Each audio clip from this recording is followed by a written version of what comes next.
Hi, welcome to the Garden State Film Festival. I'm Kate Cortez, and I have the pleasure of introducing you guys Keitha Gentis, the filmmaker behind Pooling to Paradise. Hi, Keitha Gentis. How are you doing today? I'm doing well. I'm doing well considering it's a rainy day, but it's sunny in Asbury Park, I'm sure. So, just give us a moment to introduce yourself and the title of your film, and just give us a synopsis of what your film is about. Yeah, no, so I'm here with a film called Pooling to Paradise, and it's kind of an existential comedy, a character-driven comedy, a road trip about an Uber pool that turns into a road trip from Los Angeles to Paradise, Nevada, and it's kind of a metaphor. I have four kind of people who are at a crossroads in their lives, people in their 30s dealing with, kind of self-reflection. And so I thought, I have four strangers in a car on a journey. That's awesome. And can you just tell us about the process of how this film came together and what was the inception and the concept behind this? Yeah, it's my pleasure because I'm the writer. I'm also the writer and the producer of the film. So actually, I was with some friends in Los Angeles who, and I have a whole bunch of friends that I'm a New York slash New Jersey filmmaker, and I was in Los Angeles, and I was in with a friend of mine who is in her mid 30s, and we were with an Uber driver and going to dinner to meet another friend, and we had this really wonderful kind of philosophical dialogue in the car, and I invited him to join us for dinner. And so basically inspired by a dinner I had with a very young, cute hipster Uber driver. And during dinner, he said, "Hey, my friend found love in paradise." And so that sparked a conversation. And ultimately it was about a friend who cheated on his girlfriend and and she moved home to Paradise, Nevada to leave him because that's where she was from. And he went to Paradise to win her back, and they were getting married. Now, my story sort of uses that as a jumping off point. So I sort of fictionalized and I took, oh, here I am, group of four people at dinner. We met through an Uber. You kind of meet interesting people through the drivers as well as in a pool. And I thought, oh, this could be a really interesting setup for a story. So that's kind of how it started, with dinner with an Uber driver and some friends. That's so awesome. It's very relatable. I mean, thinking about the times these days, everybody uses an Uber. Yeah. So I just wanted to ask you, what was filming like? Were you part of that process of filming? Oh yeah, no, I was on set. And like I said, yeah, no, also just the themes in the movie involves like, is kind of this sort of fourth wave feminism. And I thought it was, I'm sorry, I'm backpedaling, but, It's also kind okay. of reality bites 10 years later. But yeah, so I've shot all my films. This is my fourth feature. And, I've shot most of my films in New York and New Jersey, and this was an LA story. So I did shoot it in LA, which was a very different experience. All I'd like to say is I'm happy to bring my filmmaking back east. It was a different experience, but it was a lot of fun. So I worked with an LA crew. I had some people from back east who came out and worked with me, and I did have the pleasure in scouting to go on my own personal road trip to Death Valley, which was really fun.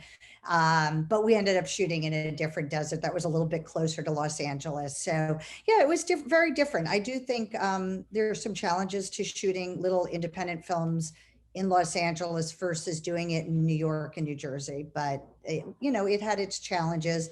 We were fortunate to shoot it in December before the pandemic hit. Oh, so you were able to film it before the pandemic. So you Yeah, guys finished everything before the pandemic, even post as well? well, no, not at all.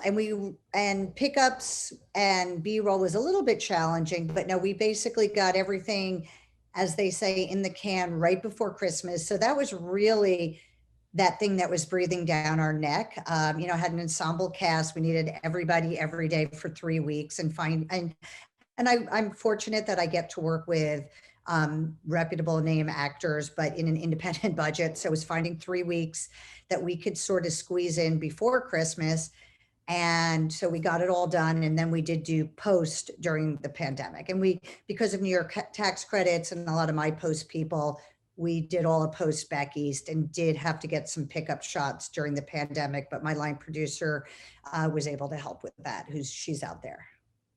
And what were some of the challenges that you faced having to do a lot of the stuff post-pandemic? Well, I think we were very fortunate. I mean, because we were able to get most of the rough cut done before the pandemic. Because, like I said, we wrapped in December. We got a lot of the editing done in January and February. So by the time the pandemic hit, we were pretty far along in the post process. So we could do things with shared screens and with Zoom. And I have to say, in the sound mix, which I was part of, we did that was really hard to do virtually. So I did go into his studio and we had our masks on and, social distance, and I was behind him. So I did do some sound work in person. And as a filmmaker, with this time that we're in right now, a lot of filmmakers are finding it challenging to stay creative during these times. What are some advice that you can give to filmmakers right out there right now who are struggling to find their creativity and figuring out how to stay creative during these times? Well, I would, I think we all have challenges with being creative. I haven't really feel like creativity is a problem with the pandemic. I do, so for me, it's just you find your muse, and I think you find inspiration where you can and it comes to you. And I did a lot of these little funny videos with my friends, and I used the pandemic as a way to connect. Like I did,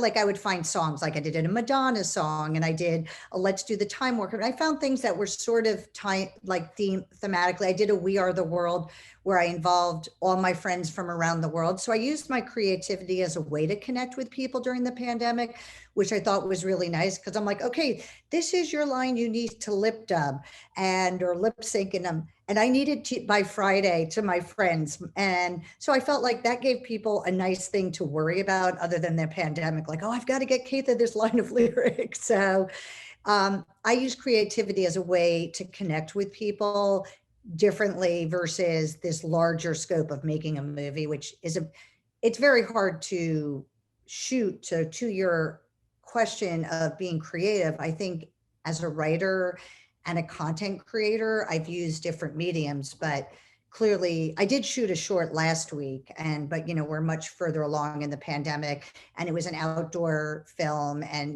we did all the protocols that were required. But I think true production has been very challenging during the pandemic. Yeah, absolutely. A lot of filmmakers are, going through the same thing. And I guess I would just want to ask, why is it so important for, people to invest in the arts and in filmmaking specifically? Why do you believe it's important for people to put their money and time and effort into this avenue? Well, I mean, because as we've seen, I mean, I think it is a real, like what you're asking is a true question, because, and I was supposed to do an event last year that hit in the right when the pandemic hit, because I do for this community arts place events. And I want to talk about how do we make art sustainable for artists? Because the question is, I mean, we need art and culture. And again, that's what we're experiencing, is so many people during the pandemic found a way to be creative. So many of us did have done creativity through Zoom, have watched a ton of movies and done all this stuff. Because, I mean, if we go back to, the beginning of time, how important storytelling has been. I mean, the Bible was a story that was orally shared. And it's so important to our sustainability as people. And it's so, art and music is who we are. And as many of us have been struggling with mental health during this time, which is completely real, art is what gets us through these things and helps us understand, so we can either escape through art or find purpose and reason and answers. The sustainability is a real challenge in film. I mean, that is a real problem that we all have to deal with. It is like, okay, we need art. There's a point to art. how do we monetize it, which is just another dialogue, but its purpose is more relevant now, I think, than ever. And, we have these forums, which does compete like things just like an Instagram story or TikTok, which becomes a form of storytelling and art in itself. And so we're all kind of competing with people's attention. But that's why I think it's important for filmmakers. And again, I've done this now. This is my fourth film. And then I did an episodic project. So I have 2 seasons of that. It's important that we know who our audience is, that we tell stories that we've really vetted. It doesn't really mean other people have to put in their 2 cents, but you really you have to have that passion behind it, and also know what it is in your story as a filmmaker that's going to connect with an audience. And that is like kind of the work you have to do up front, because that's the hard thing. Is there's so many places to get entertainment now, that to be able to stand out is like, why does the story matter? What isn't in it that's going to connect? And that's why, like, a lot of my stories have very specific audiences, like you kind of know who. It can't be like, oh, everybody. I mean, it'd be nice for everybody, but it's really important for filmmakers to have, like, know who's going to care about this movie. Absolutely, that was wonderfully said. And it's that story. Filmmakers, choose this avenue to share their story, and I think it's so important. And you said it beautifully. One of the questions I would like to ask is, in terms of Pooling to Paradise, where would you like to see this film go as a filmmaker? Well, we are in the process of negotiating a distribution deal. So it's That's awesome. there's reality and a fantasy, and I understand, and I things I can't really disclose, but I feel like my film is a premium channel like a Hulu or a Netflix or something is a great place right now for it. But of course, everything is for all of us. It's just as many platforms that we can get, and that's on the distributor. Where there's Apple TV and HBO Max. There's so many new platforms that are coming. So, we are negotiating it. I'll be talking with my distributor next week on what their plans are for it, and how they see it. But yeah, I mean, it's where you can find the eyeballs. And I think there's a nobility to the filmmakers that do the DIY way. I think that there's nothing wrong with it, and it's finding the platforms. And then that goes back to what I said, the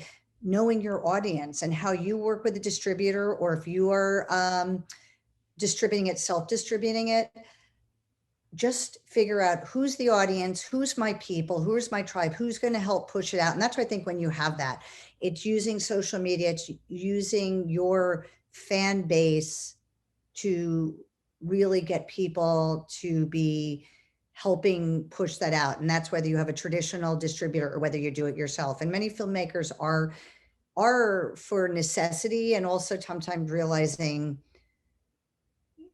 that they know how to find their audience. And and then there's the markets, because you really have to think of the world now. And again, I tend to do pretty character driven comedies that speak to a domestic audience, like, because they're very much about life now. So sorry, there's my dogs in the background. But Okay. so the thing is, you also have to think of the world. And that's where there's that value of, will somebody in another part of the world connect with my story? Absolutely. And then, this being part of the Garden State Film Festival, I mean, congratulations again. How does it feel? Because you said yourself, you're, from New York and New Jersey as well. How does it feel to be part of a New Jersey-based film festival? Oh, I mean, it's an honor. Like I said, I've done 3 other features, and I don't think the timing of their release ever properly lined up with the Garden State Film Festival. So it's really an honor. I mean, like I said, weirdly, like my last film, which is called Bad Parents, which we shot all are in northern New, oh, my dog's barking, all in northern, his friends here. This is like my pandemic life, as my dog has a play date. Oh, And his absolutely. It's friends completely relatable. here. Completely So we relatable. I think everybody So watching my this, I dog's think, is best gonna friend is know. outside while we're finishing this up. But in any case, I've shot my films in northern New Jersey. That film, actually, Bad Parents, happens to be on HBO right now. And everything I do is very grassroots and involves professional actors, local people. I'm very good at bringing crew and people, like helping moms transition like themselves into jobs that are in film. And so that was, I worked with kids in northern New Jersey. So I've shot a lot in New Jersey. My first film was, and I'm just dropping all this, was And Then Came Love, which had Vanessa Williams, and it was so much fun to bring her to like Ridgewood, New Jersey, and shoot at the women's club there. So That's awesome. That's so great to hear. Anyway, to Okay. answer, I'm Yes. really happy to be part of this festival, which really does celebrate New Jersey and integrate part of New Jersey. Yes, absolutely. I mean, New Jersey always gets a bad rep, but we do have a lot of creative filmmakers here, and it's so important to be able to showcase that to the world. So, do you have any last minute thoughts or anything else that you'd like to share before we wrap up? Yeah, no, I mean, I guess, well, if you're going to give me that opportunity, I have to say something. But yeah, no, I just, I'm really appreciate what you guys are doing. It is a tough time for independent filmmakers because, part of the value is having that audience experience, because lots of times the theatrical business model has really gone away, especially for small films, where you can be in a movie theater. So you guys have done an amazing job to kind of use what you could during a pandemic in this sort of hybrid space and give filmmakers a chance to find an audience. And but that's where it is. It's a tough time, but fortunately with these vaccines, like, it's all going to come back really soon. So it'll be exciting the next, couple of months for us. Absolutely, yes. And so for anybody else out there watching, if you'd like to, take the opportunity to watch Pooling to Paradise, it's going to be airing virtually Saturday, March 27th, 1:15 to 3:35 p.m. virtually in Asbury Lanes. So check it out. It's a great comedy. It's And it's a you'll wonderful recognize experience. some actors. We didn't do any name dropping of our actors in Oh, it. So sure, absolutely. Go ahead if yeah, you'd like to name drop any right now. yeah, our cast includes Jordan Carlos, who's a very recognizable comedian. We have Dreama Walker, who was in the star of Beware the Bee in Apartment 23. She was on The Good Wife and Gossip Girl. Johnny Lipnicki, who was in Jerry Maguire and with Stuart Little, and has done he took a break to kind of grow up in a very positive way. And he's been just on the independent film circuit doing a lot of stuff. Lynn Chen, who's in the film, she's done a lot of television and been on the festival circuit with a new film herself that she stars in, and she made a film. And lastly, we have Taryn Manning, who people will remember from Orange is the New Black, and she's been in a bunch of films as well. So that is our ensemble. Yes, so we have an amazing cast. So please check out Pooling to Paradise. Again, that is Saturday, March 27th, 1:15 to 3:35 p.m. virtually in Asbury Lanes. Thank you so much for being with us today and talking about your film. Okay, thanks for having me. See you guys at the lanes.